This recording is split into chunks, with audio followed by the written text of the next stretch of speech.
Bueno, pues como pueden ver por mi currículum, yo soy una completa intrusa en este mundo de las relaciones laborales, o sea, no tengo la menor idea, entre comillas. Más bien la aproximación nuestra, bueno, en mi caso, al tema de la clase obrera, aparte de venir de la clase obrera, es una aproximación de formación teórica desde la militancia, ¿no? Y eso también fue lo que nos llevó a hacer el libro y a disputar con determinados discursos que existían en la academia, en la izquierda y tal. Pero no he venido a hablar de mi libro, tranquilos.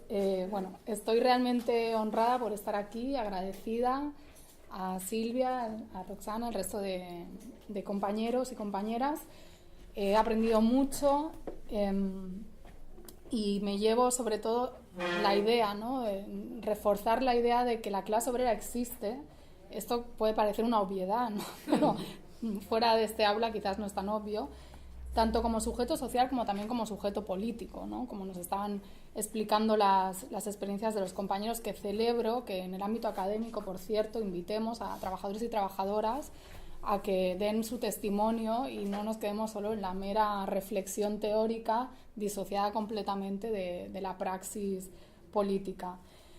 Esa obviedad parece una verdad de perogrullo, como decimos en el Estado español, pero es que a lo largo de décadas, no es nuevo, se nos ha tratado de decir lo contrario, que la clase obrera, como había mutado, como era otra cosa diferente al trabajador fabril de determinado periodo fordista, pues ya no existía. Pero como decía la compañera, pues los cambios en el mundo del trabajo no están cambiando tampoco la naturaleza de las relaciones laborales. O sea, están mutando, pero en esencia sigue habiendo una relación social donde una persona contrata y la otra es contratada y por ende explotada bajo este sistema llamado capitalismo, que tampoco se ha agotado, por desgracia.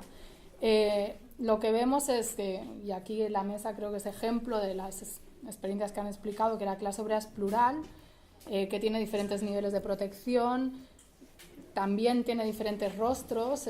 Nosotros ahora en el Estado español tenemos un debate muy fuerte con la supuesta pugna entre obrerismo y políticas de identidad, etcétera, a raíz de otro libro que salió también publicado en ACAL, de un compañero, Daniel Bernabé, que se llama La trampa de la diversidad.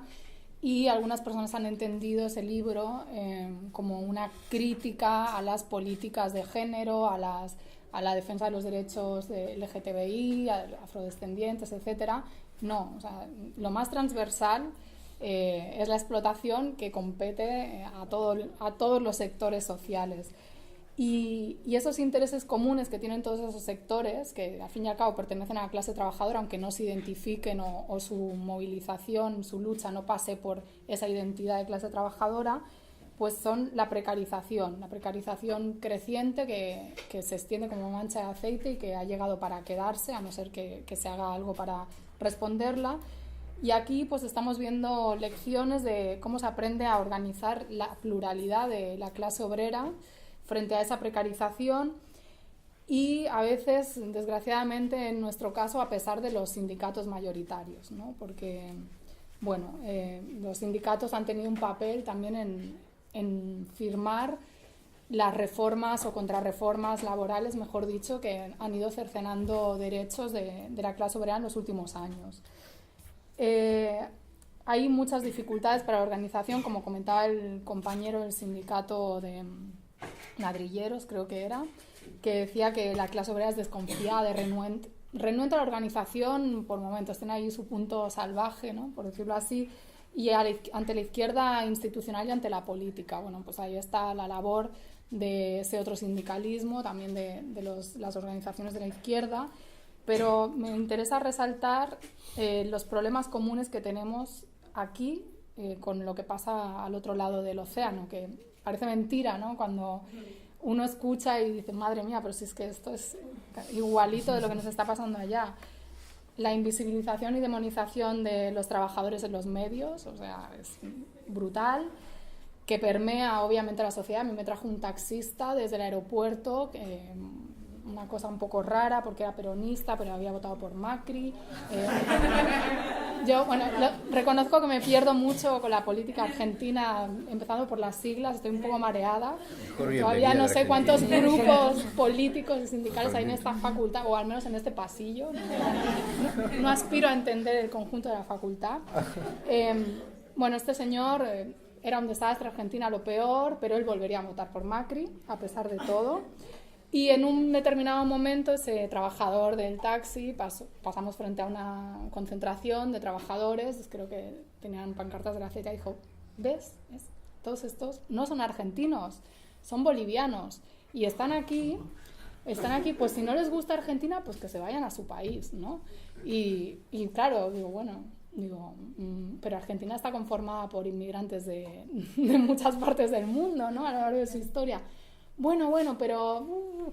Y claro, todo esto, en otro contexto es lo mismo que tenemos allá, este tipo de discursos, o sea, cómo la clase obrera tiene unas contradicciones absolutas, una mezcla, porque de repente te pueden hacer un discurso de defensa de clase y a la vez unos comentarios xenofóbicos, pero a la vez ayudar más al vecino extranjero que nadie más, o sea, es como toda una ensalada variada. Lo que comentaban por aquí de los emprendedores, a nosotros también nos han vendido esta moto de que ahora somos emprendedores, ya no somos trabajadores.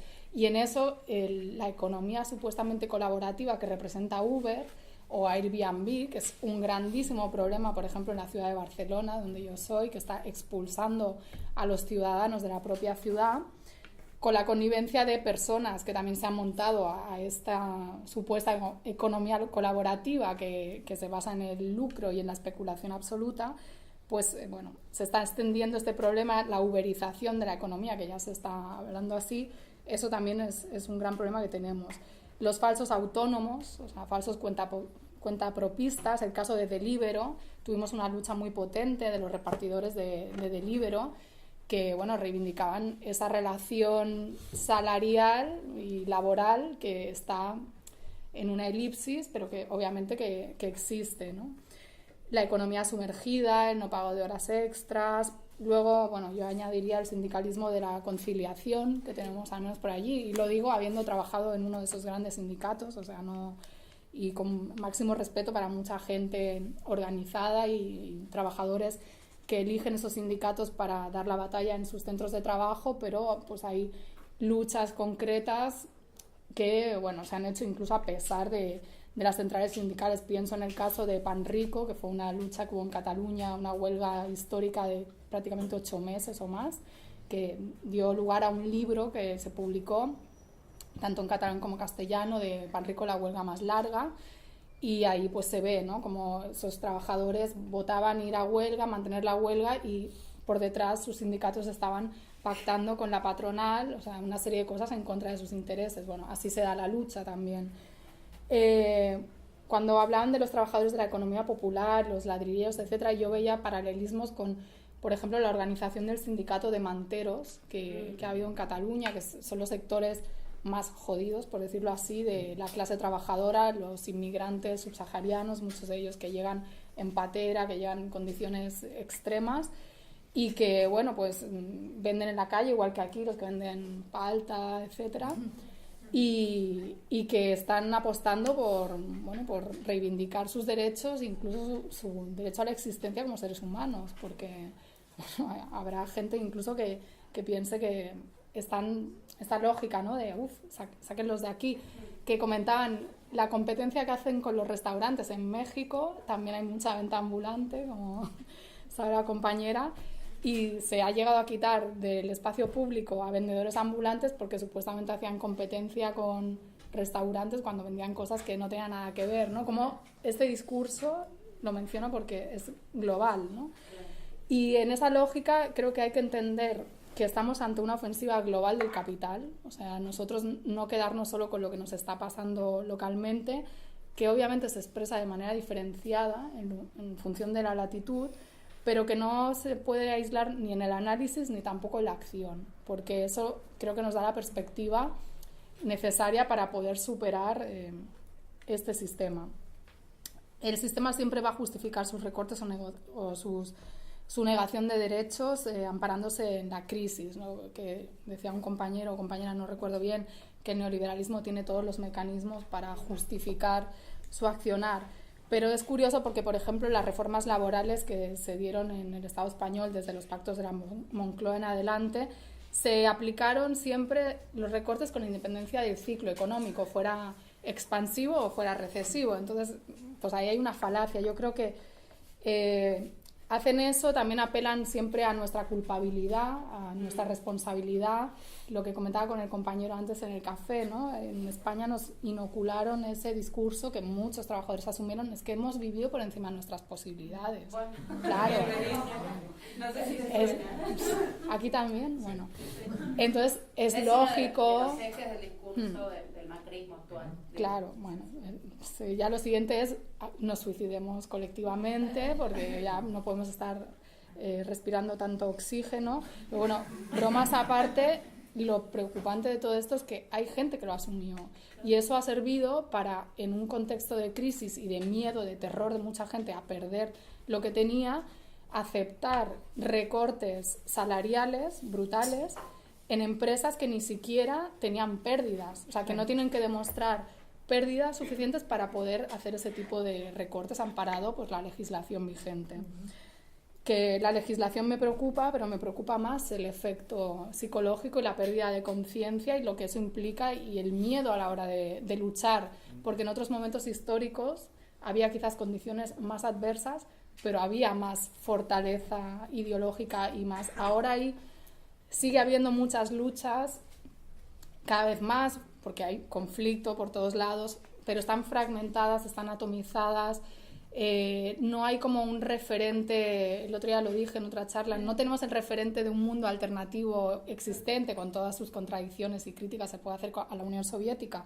Ahora no hay alternativa, o sea, en el contexto europeo, ¿no? En América Latina ustedes pues tienen más cercano el ejemplo de la Revolución Cubana, lo que se está haciendo en Venezuela con todos los problemas y además que también se está vendiendo el país que tiene una de las leyes laborales más avanzadas del continente. Bueno, pues eso parece que no sirve de nada porque los salarios no dan para nada, porque hay una guerra económica, por muchos otros factores. Entonces se trata de anular esa alternativa y eso dificulta también la perspectiva de poder luchar, porque ¿para qué vas a luchar? Si siempre voy a estar jodido, siempre ha habido ricos y pobres, se acaba luchando cuando ya te afecta muy, muy, muy, muy en lo vital, que no te queda de otra más que luchar, pero cuesta dar ese paso de luchar no solo por lo corporativo o lo inmediato, sino con una perspectiva de transformación. Y bueno, yo creo que estemos donde estemos, cada cual en su ámbito académico, sindical, de los abogados, etcétera, pues de los abogados. Pasa seguido, mirá que acá pasa seguido. Máximo respeto. Acá pasa seguido. No, bueno, porque no sé si estás en la academia o estás defendiendo Acá soy un extranjero. Bueno, en todo ámbito, pues, y con esto concluyo, creo que nuestra labor tiene que ser desarmar estos discursos falaces que nos están vendiendo, empezando por negar nuestra propia existencia como clase y construir otro horizonte de vida, otro sistema, y creo que quizás la lucha sindical es un buen comienzo para eso. Gracias.